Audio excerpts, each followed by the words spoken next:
So today I wanted to introduce to you guys SciFinder, and I wanted to just start to go through some of the basic search functions within SciFinder and talk to you guys a bit about how to start to look for papers and how to select papers and just some of the basics of how to navigate through the different parts of SciFinder. Now, before we begin, what I did want to say is that you're just going to have to get used to using SciFinder. It is one of the most useful and powerful tools that we have as a chemist. I know a lot of the tendencies is to immediately go to Google and just plop it in there into the search, and it, that can be useful at times. But there's just certain aspects of Google that we just don't find in there that we could really use, and we'll talk a bit about that here, right? And so I'm not making some giant argument as to Google bad, SciFinder good, but you're just going to have to learn how to use SciFinder.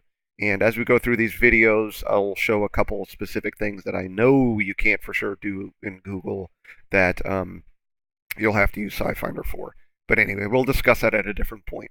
The first thing to remember is that SciFinder is free for you guys, so make sure you sign up for your account. I sent you out a link in an email earlier in the semester, so make sure you guys sign up for that. And as long as you are on campus, you have access to all the journals that we have a subscription to.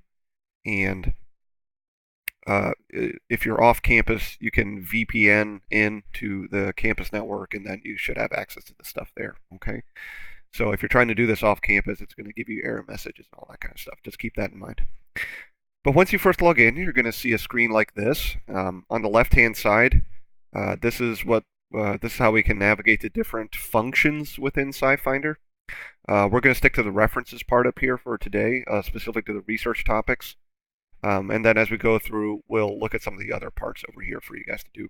Now, just to be said, you don't have to, wait for me to introduce these stuff to you in videos. You're not going to break anything by going through and just messing with this stuff and seeing what happens with it. So go, get comfortable with the software, and you can do this all on your own, right? But for those of you guys that need a little bit of help, that's what these videos are here for. Okay. The first thing we're going to do is look at research topic. And then, here's our search bar over here. So in our group, we look at ionic liquids. And so let's say we just wanted to search for ionic liquids. So we would type that in, and we hit search. Boy, oh boy. All right, so we came out with 80,000 references that contain ionic liquids as entered, right? So it searched for that specific phrase within all the publications. And then it said, well, I found 108,000 references that contain the concept of ionic liquids. Now, I really don't know, to be honest, what the distinction is between what they mean by the concept of, but, they've got some search algorithms in the background, and, so they just kind of broaden the idea here. Now, if we just search for ionic liquids, clearly 80,000 is not what we want, right? That's way too much stuff to reference and all that kind of stuff, right? So what we'll do is we'll go back.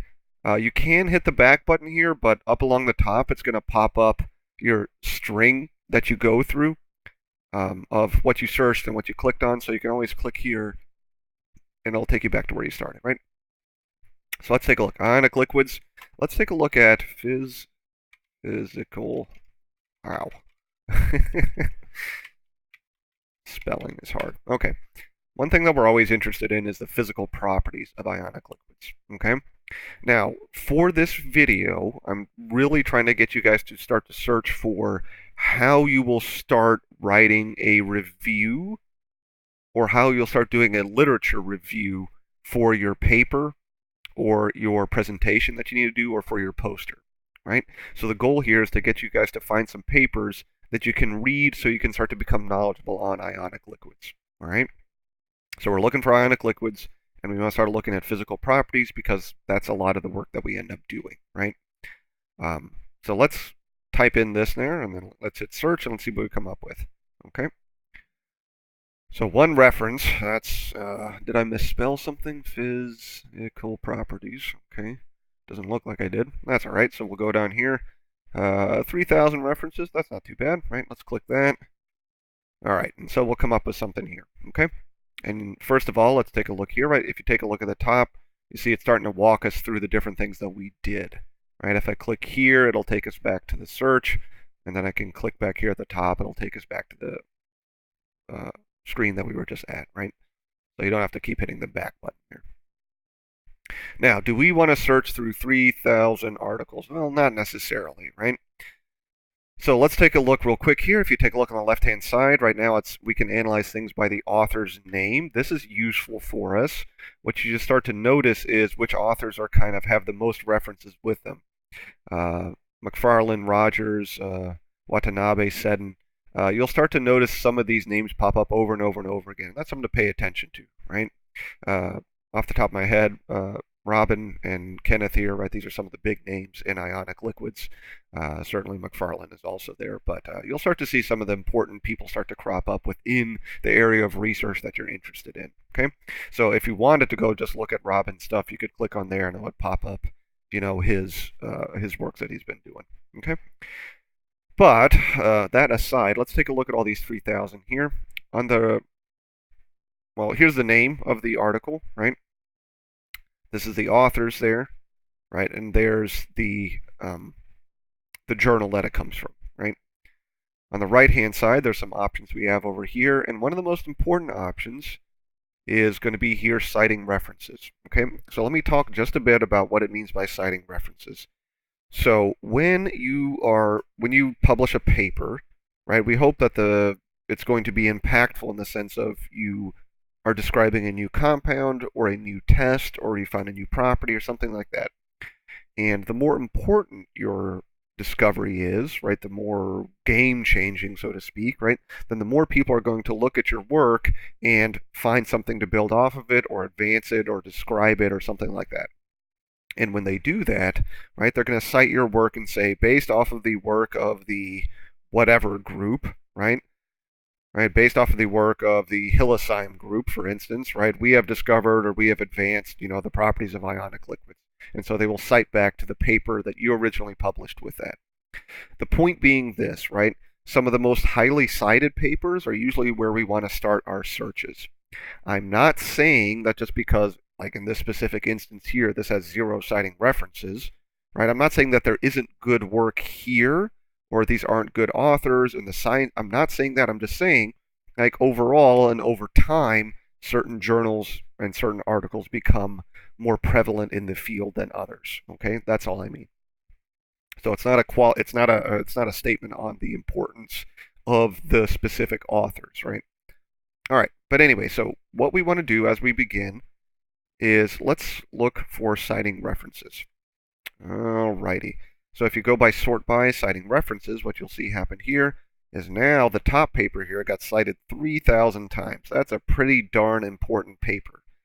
So let's see what it says. Characterization and comparison of hydrophilic and hydrophobic room temperature ionic liquids incorporating the imidazolium cation. Right. This is one of the first papers that I remember reading, at least, and that's from Robin's group right there. So this is a pretty important paper. That would be a good thing to access.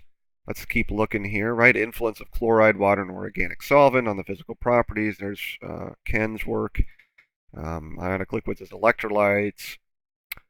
Here, let's take a look at this paper here, right?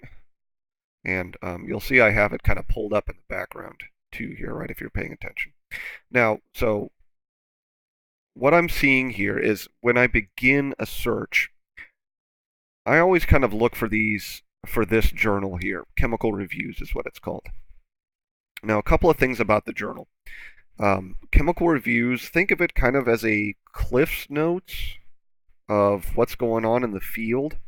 So the authors here took a look at as much work as they could reasonably put together about protonic liquids and their properties and applications. And they reviewed all that stuff and described it, right? So this is basically a summary of the work on protonic liquids up to that point, okay? So these are fantastic sources to kind of begin with as you're starting to get comfortable in the field and as you want to just kind of broadly know what's going on, right? So look for your chemical reviews here. And you say, okay, great, I believe you, right? That's got a lot of references, right? You know, chemical reviews, that's great. How do I access this? Okay, well, what you would do is click on Other Sources, and then it's going to pop you over to this screen here, and it says, let me see if I can get that for you. And there it is. Okay. Now, let's talk about this right here. So, at Ave Maria, we don't have access to every journal that exists, right? They are super duper expensive, right? But we do have access to all the ACS publications. So any ACS journal that you find, we should have access to it, right? But let's take a look, right? We'll click on the PDF here, and it's going to pop open our article that we have, right? Now these, let's see, yep. So up here at the top, references, the review articles tend to be pretty lengthy journal articles. There's 32 pages here, and here's it's gonna look at what it talks about. It talks about biological applications. It talks about the physicochemical properties, right? So you don't have to necessarily read this front to back, right? Some of this stuff I'm not interested in either in terms of what we directly focus on. Like, I've never worked on explosives, from ionic liquids, but that is a field that's there, and that might be something interesting that you come across at some other point. Okay.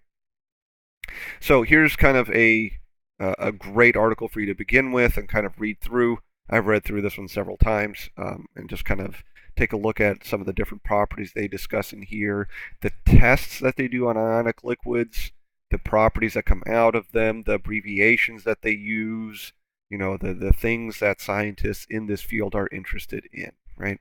So there's just a giant list of the different properties that's useful, and then they discuss some of the different aspects of it there, right?